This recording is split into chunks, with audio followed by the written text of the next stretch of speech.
Apa kabar semuanya? Semua masih percaya Yesus? Masih baca Alkitab? Jangan sampai enggak itu ya. Saya rasa belum terlambat kalau saya mengucapkan Merry Christmas and Happy New Year buat saudara-saudara semua. Saya percaya di tahun yang baru ini Tuhan akan makin memperlihatkan segala sesuatu yang luar biasa buat saudara dan saya. Amin saudara. Well, kalau saudara senang judul khotbah saya adalah Renewing in Quality. Karena begini, di depan mata saudara dan saya, hari-hari ini banyak sekali hal yang baru sedang bermunculan.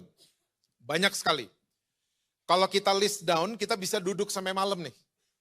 Tapi saya akan kasih beberapa aja buat saudara. Ya, kita sebelum COVID, kalau kita bersin di depan umum, kita ini diberkati sama banyak orang. Bless you, masih ingat? Sekarang coba-coba bersin di depan umum, kita bisa dikutukin sama satu RW loh. Ya, zaman saya mudaan dulu, sekarang masih muda juga sih. Zaman saya SMP, SMA dulu, jeans robek itu dibuang sama mama saya. Hari ini jeans robek dijual, harganya mahal, banyak pula yang beli. Zaman saya SMA, kuliah gitu, kayaknya orang terkenal itu bisa dihitung sama jari kayaknya. Mereka punya julukan selebriti. Ya, kayaknya bisa dihitung sama jari. Rano Karno, Lydia Kandou, Bruce Willis, Kevin Costner, bisa dihitung sama jari. Hari ini kita buka sosial media kita nggak tahu nih orang siapa. Tiba-tiba followernya puluhan juta. Mereka nggak disebut selebriti hari ini, mereka disebutnya influencer. So sekali lagi, ini list bisa sampai sore, bisa sampai malam malahan. Karena banyak sekali hal yang baru yang sedang bermunculan di depan mata saudara dan saya. Nah oleh sebab itu, saya ingin mengajak saudara-saudara semua, kita melihat apa kata firman Tuhan tentang kata yang namanya baru. Yuk buka sama-sama Kolose pasal yang ketiga, ayat yang kelima sampai dengan ayat yang ke-10. Kolose pasal yang ketiga, ayat 5 sampai 10 itu judul perikopnya manusia baru. New creation. Karena itu matikanlah dalam dirimu segala sesuatu yang duniawi, yaitu percabulan, kenajisan, hawa nafsu, nafsu jahat, dan juga keserakahan, yang sama dengan penyembahan berhala. Semuanya itu mendatangkan murka Allah atas orang-orang durhaka. Dahulu kamu juga melakukan hal-hal itu ketika kamu hidup di dalamnya. Tapi sekarang buanglah semuanya ini, yaitu marah, geram, kejahatan, fitnah, dan kata-kata kotor yang keluar dari mulutmu. Jangan lagi kamu saling mendustai, karena kamu telah menanggalkan apa saudara? Manusia lama serta kelakuannya, dan telah mengenakan manusia baru yang terus-menerus diperbaharui, untuk memperoleh pengetahuan yang benar menurut gambar haliknya. Ternyata kata baru ini diambil dari dua bahasa Yunani. Yang pertama namanya adalah neos. Neos kalau diterjemahkan ke bahasa Inggris artinya adalah news. Bahasa Indonesianya berita. Dan ini adalah konsep baru yang hanya satu kali. Berita barunya cuma sekali kan? Saudara nonton berita hari Jumat, nontonnya hari Minggu. Kita semua pasti komentarnya sama. Oh ini berita hari Jumat, udah 2 hari lalu, udah viral. Saya udah di forward sama grup sebelah. Kita semua pasti komentarnya sama. Karena berita barunya hanya satu kali. Ada orang-orang yang kurang bertanggung jawab hari ini suka ngirim-ngirimin kita link yang mengatakan tanggal 25 Januari Kelapa Gading banjir. Ternyata waktu kita detail, lihat linknya secara detail, ternyata itu berita tahun 2015. Ya. Tapi ada beberapa orang mau coba-coba tipu-tipu kita. Nah, berita barunya hanya satu kali. Apalagi? Sepatu. Saudara keluar dari toko sepatu bawa sepatu baru. Saudara pakai itu sepatu, dia nggak baru lagi. Dia langsung lecet bawahnya, keinjek sama temen, kena air hujan, dan seterusnya. Mobil baru. Saudara keluar dari showroom, ya harganya langsung drop sekian persen. Dia langsung nggak baru lagi. Saudara yang senang di dapur, apel baru, saudara belah jadi 2. Warnanya putih gading. Ya, bahasa Inggrisnya broken white. Jauh banget bahasa Inggrisnya ya. Ya. Putih gading kan itu kan, gading itu kan ivory ya. Coconut ivory. Kelapa gading, ya. Kok telat gitu sih saudara kayaknya, ha? Iya, apel baru kita buka, kita diemin 1 jam. Ternyata apel ini kalau didiemin 1 jam, dia harus melewati proses yang namanya oksidasi. And after 1 hour, warnanya bukan putih gading lagi. Tiba-tiba berubah warna apel ini jadi kecoklat-coklatan. Nah ini semua yang baru saja kita bahas, ini adalah konsep baru yang hanya 1 kali. Sayangnya banyak banget orang Kristen, di belief system mereka, konsep baru mereka seperti ini. Cuman 1 kali. Banyak banget orang Kristen seperti itu. Di Jaksel, bukan di Moy. Ya. Banyak banget orang Kristen makanya kalau kebaktian Natal dan kebaktian Tahun Baru, kita nih emosional banget. Pernah ngerasain? Atau sering kayak gitu? Setiap kebaktian ganti tahun, kita emosional banget. Tapi dalam kenyataannya, tahunnya doang yang baru, harinya doang yang baru, minggunya doang yang baru. Tapi kita tetap mengenakan manusia lama. Di sekitar kita aja yang jadi baru, tapi kita nggak pernah di-renew sebenarnya. Nah, Yesus datang ke dunia. Dia bawa konsep baru yang berbeda. Bahasa Yunaninya kainos. Bahasa Indonesianya diperbaharui terus-menerus. Yuk kita lihat lagi ayat 10 ya. Masih Kolose pasal yang ketiga. Dan telah mengenakan manusia baru yang apa saudara? Terus-menerus diperbaharui. Ini dia, kainos. Untuk memperoleh pengetahuan yang benar menurut gambar haliknya. Yesus datang ke muka bumi ini, dia bawa konsep baru yang berbeda. Dengan apa yang dunia tawarkan. Ya, karena Yesus itu pengen memperbaharui saudara dan saya terus-menerus. In quality, not in time. Waktu kita nggak bisa ulang. Tapi kualitas hidup saudara dan saya, ini yang mau diperbaharui sama Tuhan Yesus. Makanya cara kerjanya kerajaan sorga, kalau lihat ciptaannya jatuh, kita langsung diangkat. Tujuannya apa? Dia pengen memperbaharui kita. Beda sama manusia kan?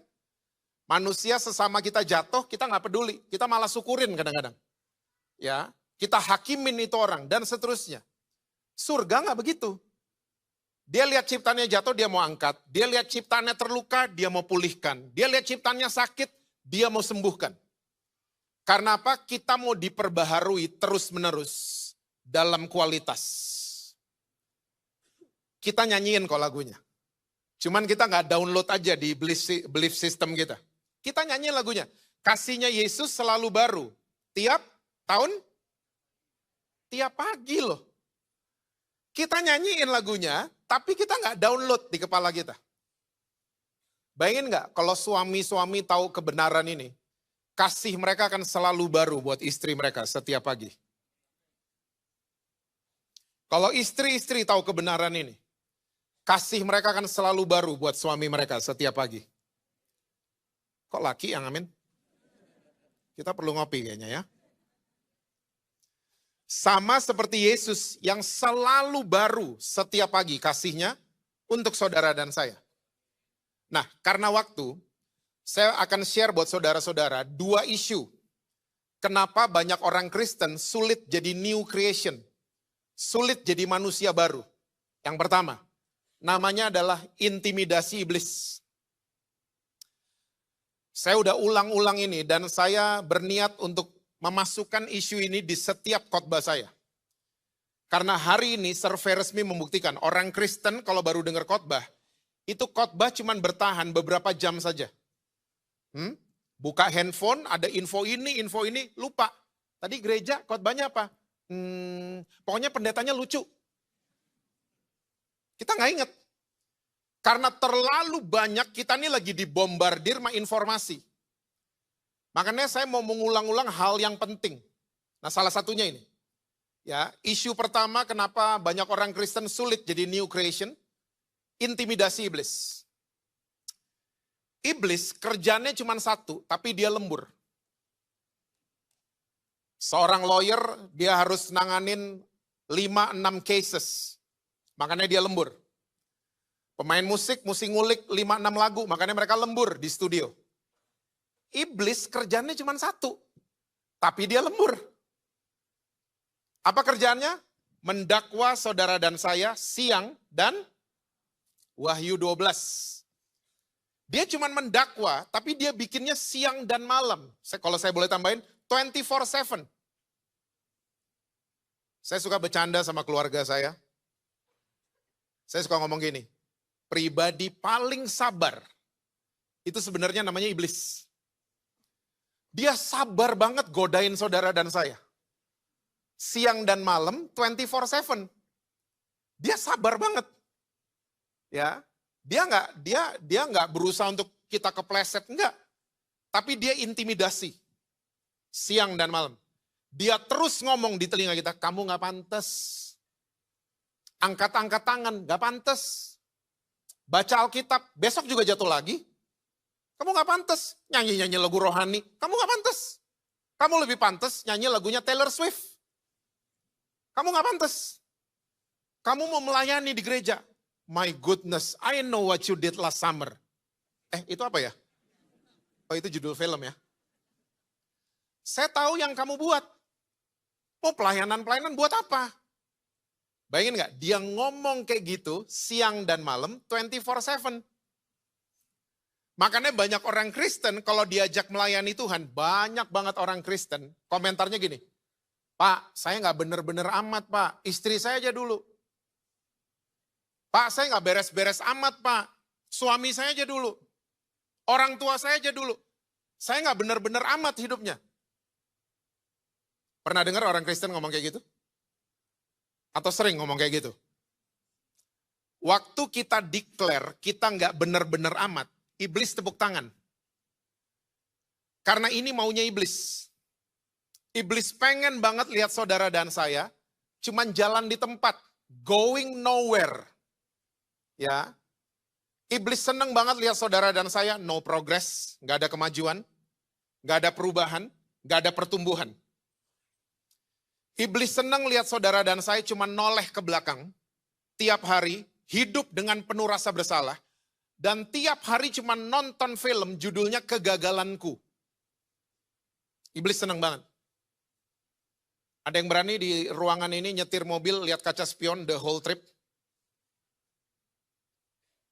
Kita nyetir mobil, kita lihat kaca spion, ya the whole trip, yang terjadi adalah kita nabrak sana sini.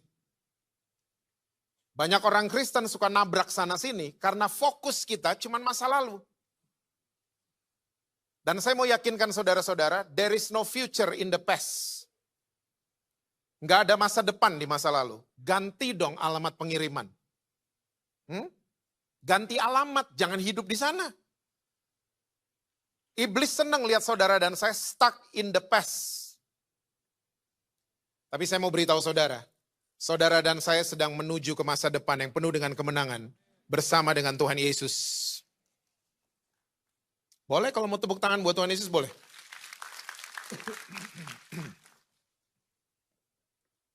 Iblis selalu begitu, saudara mesti tahu.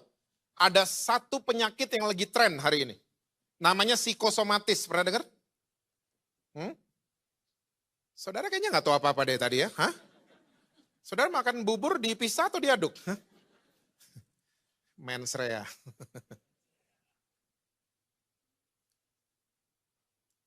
Iya, psikosomatis. Penyakit yang nggak ada sebabnya. Jadi orang tersebut tiba-tiba dia migrain, nggak ada ujungnya, vertigo nggak ada ujungnya, insomnia nggak ada ujungnya, apalagi GERD nggak ada ujungnya, asam lambung naik terus, dicek ke dokter nggak ada apa-apa. Sampai di MRI kepalanya nggak ada apa-apa, isi kepalanya. Ternyata orang tersebut kenapa mesti lewatin penyakit-penyakit itu? Karena dia senang menuduh diri sendiri. Hidup dengan penuh rasa bersalah. Ya, dia nuduh dirinya terus. Bertahun-tahun hidup dengan rasa bersalah. Pertanyaan saya, kalau orang Kristen suka nuduh diri sendiri, kita sebenarnya lagi satu frekuensi sama siapa sih? Iblis. Bukan sama surga. This is the difference. Kita kalau jalannya nyasar, kita bikin salah, kita bikin dosa. Roh Kudus akan tegur kita on the spot. Nak, kamu nyasar nak. Kita sadar, terus kita, Tuhan ampuni saya. Case close. Kasus ditutup. Besoknya yang ingetin salah kemarin siapa? Iblis, bukan Roh Kudus. Itu bedanya. Waktu kita nyasar, Tuhan akan tegur kita on the spot. Kita minta ampun, selesai. Besoknya, minggu depannya, bulan depannya, iblis. Bikin apa kemarin? Bikin apa kemarin? Iblis. Kita semua mesti tahu bahwa Tuhan Yesus punya kejelekan dalam tanda kutip ya. Kejelekannya dalam tanda kutip. Tahu nggak jeleknya Yesus apa? Lupaan. Dia selalu lupa sama dosa dan salah yang kita buat. Dan sayangnya jeleknya Yesus nggak nurun ke orang Kristen. Orang Kristen ingetan. Di Moy nggak ada, adanya di Jaksel. Suami salah 10 tahun lalu, kita ingat sampai hari ini loh. Istri salah 10 bulan lalu, kita ingat sampai hari ini. Orang tua salah 25 tahun lalu, my goodness. Kita ingat sampai hari ini. Pertanyaan saya yang sederhana. Kalau kita suka ingat-ingat salah orang, ungkit-ungkit salah orang, Tuhan kita tuh siapa? Karena Tuhan Yesus gak begitu. My goodness, kita nyanyiin loh lagunya. Sejauh timur, dari barat. Tapi sekali lagi, seringkali orang Kristen di Jaksel, cuma nyanyi doang. Gak di-download di kepala kita. Dan yang ngerti Pulau Bali, pasti ngerti lagu itu, Sejauh Timur dari Barat. Di Bali, matahari terbit di Sanur, terbenam di Jimbaran. Orang Sanur gak bisa lihat sunset. Orang Jimbaran gak bisa lihat sunrise. Sejauh itu Tuhan buang dosa dan salah saudara dan saya. Tapi kita nggak download, kita cuma nyanyi aja. Makanya Rasul Paulus, waktu dia dibukakan pewahyuan soal kasih, masih ingat 1 Korintus 13? Ya, kasih itu sabar, kasih tidak cemburu. My favorite statement, dia tulis gini, kasih tidak simpan salah orang lain. My favorite. Dan semua yang ditulis sama Rasul Paulus itu bukan feeling-feelingan. Please remember this. Kasih itu bukan feeling, tapi kasih adalah keputusan. Kasih itu sabar. Sabar bukan feeling kan? Sabar tuh ada teman saya dari Medan, satu namanya Sabar. Lalu sabar itu keputusan. Mau sabar apa enggak sama suami? Mau sabar apa enggak sama istri? Mau sabar apa enggak sama supir busway? Sabar itu keputusan. Semua yang ditulis itu keputusan. Kasih tidak simpan salah orang lain. Keputusan kan? Mau di-delete apa di-save? Kalau di-save, rugi sendiri nanti. Makanya ambillah keputusan untuk mengasihi. Bayangin, kalau Tuhan Yesus sayang sama saudara dan saya, pakai feeling. Mati kita. Lagi nyanyi tadi keren-keren, Nico sama Elvis. Malaikat turun di GSJS Moy. Stop nyanyi-nyanyi, Tuhan Yesus lagi baper di atas. Itu yang terjadi. Gak gitu kan? Apapun yang sudah kita buat. Ya, even stupid decision yang kita sudah buat.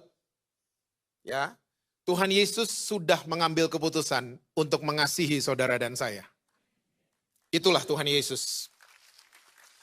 Nah, inilah yang disebut dengan kabar baik. Ya, Yesus datang ke dunia, dia bawa kabar baik, bukan bawa kabar buruk. Cek lagi waktu Gabriel ngomong sama Maria.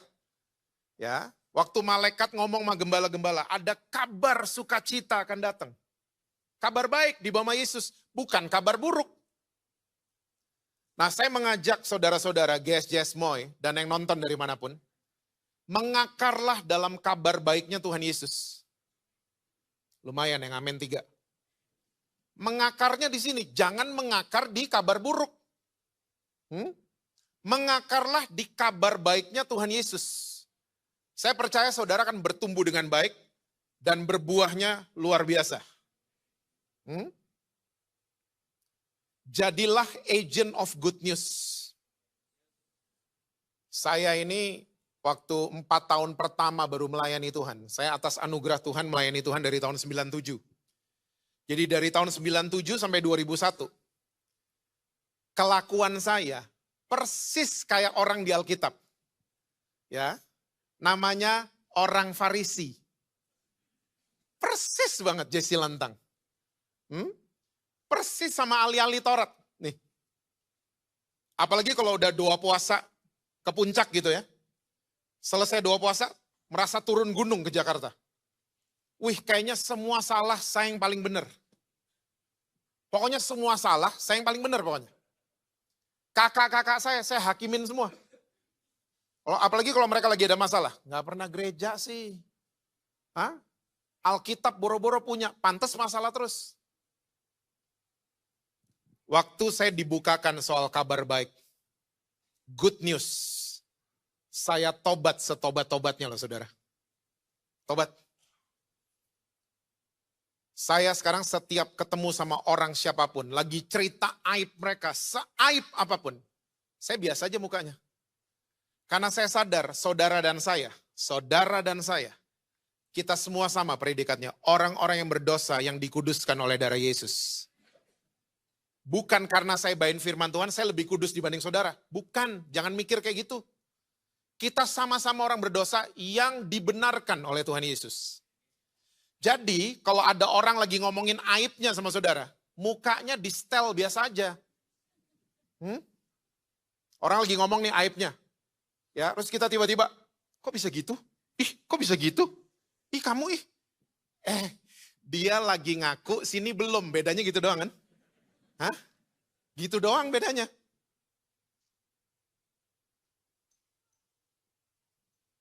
Mengakarlah pada kabar baiknya Kristus. Saya tobat saudara. Makanya saya mau katakan buat saudara, kalau ada anggota keluarga saudara, belum mau diajak ke gereja, gak usah ajak ke gereja. Gak usah. Ajak makan. Ajak ngopi nanti sore. Dia mau ikut nih sama saudara. Gak perlu diinterogasi kalau dia udah mau ikut kan. Tadi jam 12 kemana? Kok gak ada di gereja? Gak usah gitu-gitu. Kalau dia senang film, ngomongin film. Dia senang musik, ngomongin musik. Kalau Dream Theater mau datang di Jakarta bulan depan. Gak ada yang tahu kan gini-ginian. Gak ada yang tahu. Mainnya kurang jauh kayaknya saudara. Kalau dia senang sepak bola, ngomongin sepak bola. Hidup kadang-kadang di atas, kadang-kadang di MU. Panas. Saya Arsenal banget.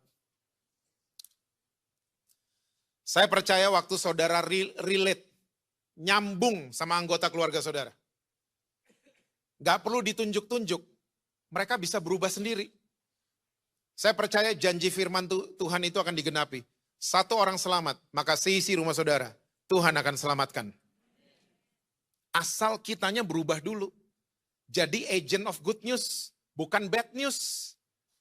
Saya dari kecil suka ditakut-takutin sama mama papa saya.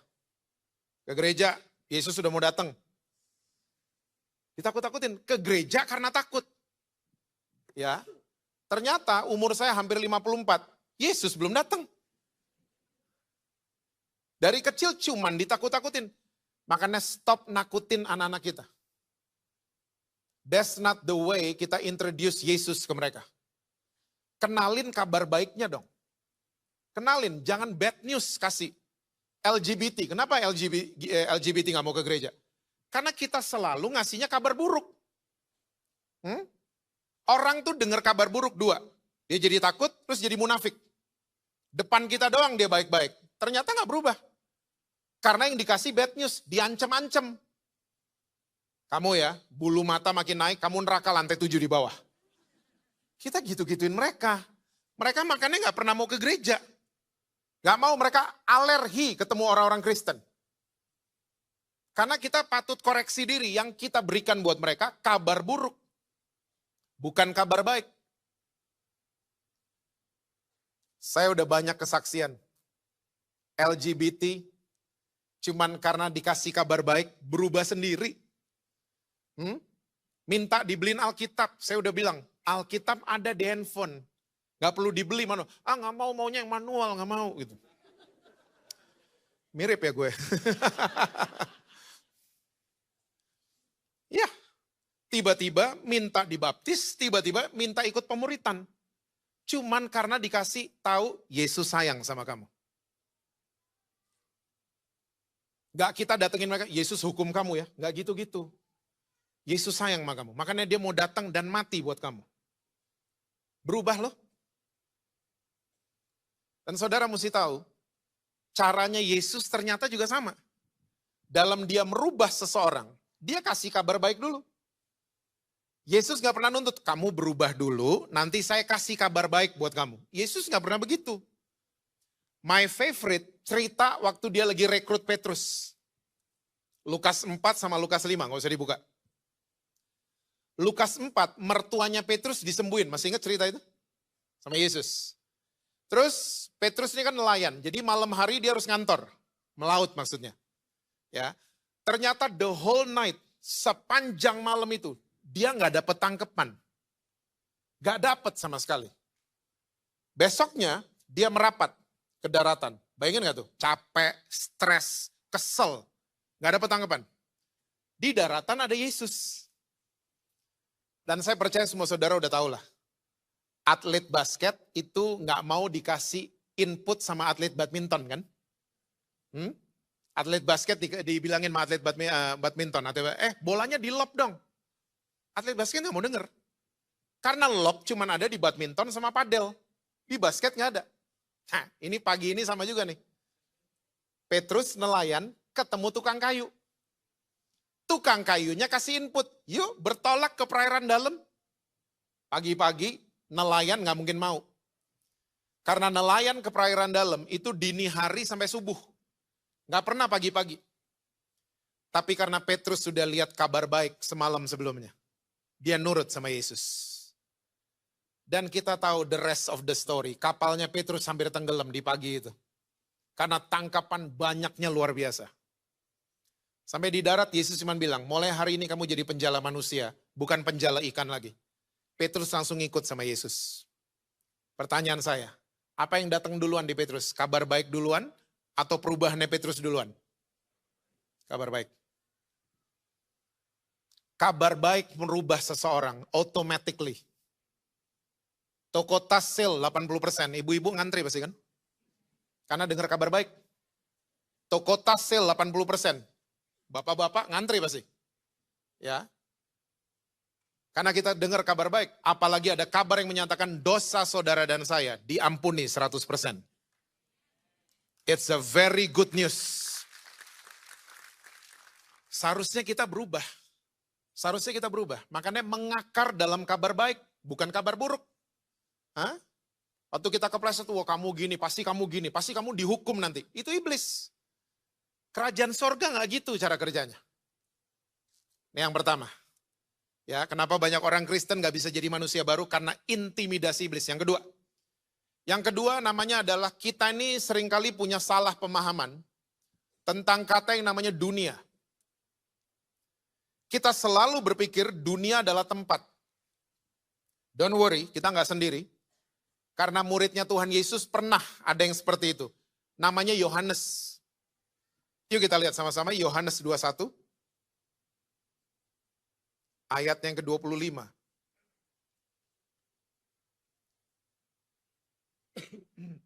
Yohanes 21. Ayat yang ke-25. Masih banyak hal-hal lain lagi yang diperbuat oleh Yesus. Tapi jikalau semuanya itu harus dituliskan satu persatu, maka agaknya apa saudara? Dunia ini tidak dapat memuat semua kitab yang harus ditulis itu. Jadi Yohanes tulis nih, masih banyak yang dibuat sama Yesus. Tapi kalau saya tulis semuanya, gak ada rak buku yang cukup, kira-kira kayak gitu. Gak ada perpustakaan yang cukup nampung tulisan-tulisan saya. Karena di belief sistemnya Yohanes waktu itu, dunia itu tempat. And for your info saudara, kata dunia adalah kata yang paling banyak ada di dalam Injil Yohanes. Kitab keempat di Perjanjian Baru. Paling banyak kata dunia. Masih ingat ayatnya orang Kristen yang paling terkenal? Yohanes 3 ayat 16. Karena begitu besar kasih Allah akan dunia ini. Nah, saya mau yakinkan saudara, dunia bukan tempat. Yang tempat namanya bumi. Bahasa Inggrisnya beda, earth sama world. Bumi itu tempat, dunia adalah sistem yang ada di dalam planet bumi. Penguasanya namanya iblis. Makanya pencipta kita kalau ngomong sama kita selalu pakai bumi. Kejadian 1 masih ingat? Taklukkanlah apa? Bumi atau dunia? Bumi. Pengkhotbah 1 ayat 4, nggak usah dibuka, percaya aja sama saya. Angkatan yang lain pergi, angkatan yang lain datang. Tapi bumi tetap ada. Ini maksudnya angkatan adalah generasi. Jadi bumi adalah tempat generasi demi generasi itu hidup. Doa Bapa kami masih ingat? Jadilah kehendakmu di bumi. Wahyu 21 masih ingat? Saudara dan saya nanti akan mengalami langit dan bumi yang baru. So pencipta kita selalu bicara sama kita pakai bumi, bukan pakai dunia. Makanya the world system ini yang mau direscue sama Tuhan Yesus. Karena begitu besar kasih Allah akan the world system. Makanya surga kirim anak yang tunggal. Supaya yang percaya kepadanya tidak binasa. Berarti sistem dunia membawa kita kepada kebinasaan. Ini yang mau diselamatkan sama Yesus. Ya, nah kita semua tahu bahwa Yohanes menulis 3 kitab lagi di ujung-ujung Alkitab kita kan. 1 Yohanes, 2 Yohanes, masih ingat kan? 3 Yohanes. Nah saudara kalau baca 1-3 Yohanes, tulisannya Yohanes itu jadi dewasa banget. Dia kayak ketemu full understanding tentang Tuhan Yesus. Yuk kita lihat, 1 Yohanes 5 ayat 19. 1 Yohanes 5 ayat yang ke-19. Kita tahu bahwa kita berasal dari Allah dan seluruh dunia berada di bawah siapa saudara? Yohanes akhirnya tahu bahwa penguasa dunia itu iblis. Dan iblis sebenarnya udah kasih tahu Yesus kan, waktu iblis lagi mencoba Yesus, masih ingat? Kalau kamu sembah aku, saya kasih kamu kerajaan dunia. Iblis sudah kasih tahu. Ya. Nah, Yohanes menulis ayat yang terkenal juga. Roh di dalam kita lebih besar daripada roh yang ada di dunia. 1 Yohanes 4 ayat 4. Nah, orang-orang ciptaan Tuhan yang terjerat with the world system. Alkitab punya istilah, mereka jadi orang-orang yang duniawi. Nah, saya cuma mau ajak saudara-saudara, jangan suka goreng kata duniawi sembarangan. Contoh, yang minum mineral water rohani, yang minum red wine duniawi. Itu namanya kita goreng-goreng sembarangan. Kayak bikin-bikin aturan sendiri. Gak bisa kayak gitu. Yang denger Hillsong rohani, ya, yang denger Ed Sheeran duniawi. Gak bisa gitu, itu namanya kita goreng-goreng sembarangan. Yuk kita lihat apa kata firman Tuhan tentang duniawi. 1 Yohanes 2, ayat 15, 16, dan 17. Janganlah kamu mengasihi apa saudara? Dunia dan apa yang ada di dalamnya. Jikalau orang mengasihi dunia, maka kasih akan Bapa tidak ada di dalam orang itu. Sebab semua yang ada di dalam dunia, ini dia. Yaitu apa yang pertama? Keinginan daging, terus keinginan apa? Mata, serta apa? Keangkuhan hidup, sombong. Bukanlah berasal dari Bapa, melainkan dari dunia. Dan dunia ini sedang lenyap dengan keinginannya. Tapi orang yang melakukan kehendak Allah tetap hidup selama-lamanya. Ternyata orang yang duniawi adalah orang yang selalu mengejar keinginan daging, keinginan mata, ujung-ujungnya sombong. Ternyata ini. Saya sedih banget 7-8 tahun belakangan inilah. Saya suka ketemu sama mahasiswa sekolah Alkitab. Saya suka tanya sama mereka, ambil sekolah Alkitab kenapa? Kenapa ngambil sekolah hukum, kenapa ngambil sekolah fashion, kenapa pilih sekolah Alkitab? Jawaban mereka, nggak semua, tapi kebanyakan. Jawabannya bikin sedih loh. Tiba-tiba mereka jawabnya gini, Iyalah om, biar amplop kita tebel kayak Om Jesse. Sementara saya dulu waktu ikut sekolah Alkitab, bener-bener pengen belajar. Bener-bener pengen baca buku. Sekarang udah begitu. Melayani sih, tapi duniawi. Karena di dunia pelayanan yang dikejar adalah keinginan daging, keinginan mata, ujung-ujungnya mau sombong. Saya nggak apa-apa banget kalau lihat orang Kristen bisa naik business class. Tapi yang sering terjadi, yang dibuat sama orang Kristen, boarding pass-nya difoto. Ada tulisan business class. Terus diposting. Terus captionnya gini, Tuhan lindungi perjalananku. Sedap. Rohani sih, tapi kayak ada yang offside gitu loh. Hah?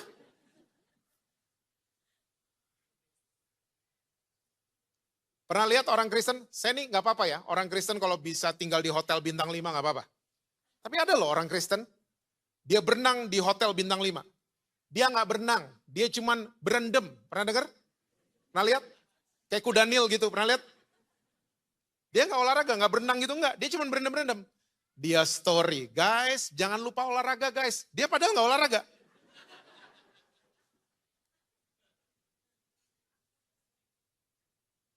Ibu-ibu di Jaksel, bukan di Moy, bukan. Ibu-ibu ya bawa tas, foto yuk, langsung tasnya dihadapin ke kamera. Biar semua tahu merek tasnya dia apa. Padahal dia nggak sadar, lengannya lebih gede dari paha gue.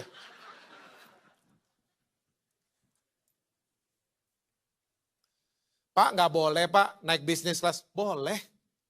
Boleh. Tinggal di hotel bintang 5, boleh. Punya tas bermerek, boleh.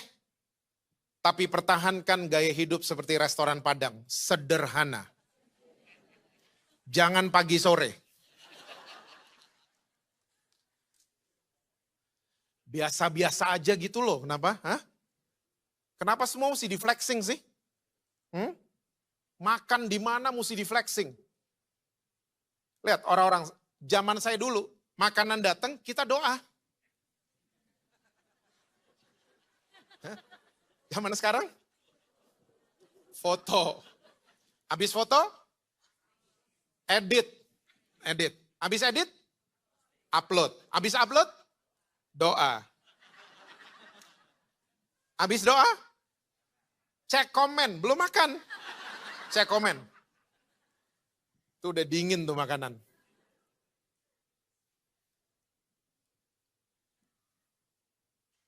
Ingat baik-baik, sosial media itu kayak pisau.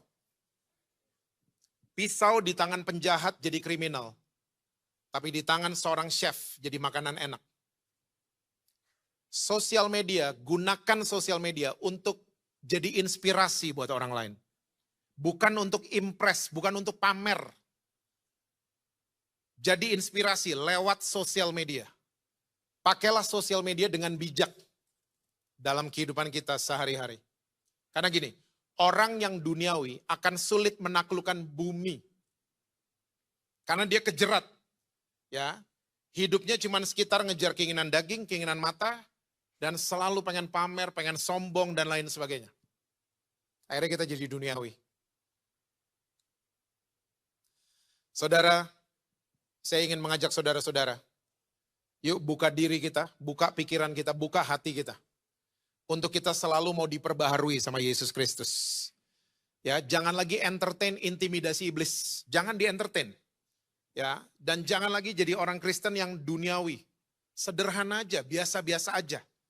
Ya, saya percaya saudara akan lihat hal-hal yang baru dalam kualitas hidup kita, karakter kita, cara kita bekerja, etos kita bekerja, semuanya penuh dengan kualitas. Karena kita memberi diri kita, mau diperbaharui setiap hari sama Tuhan Yesus. Saya percaya saudara juga akan tiba di tempat-tempat sesuai dengan rencana Tuhan. Tuhan berkati saudara-saudara semua. Selalu sukses, harmonis di rumah, dan rekening BCA, BNI, BRI, Mandiri, Permata selalu penuh buat saudara-saudara. Kenceng banget kalau gitu-gituan ya. Duniawi. God bless you all.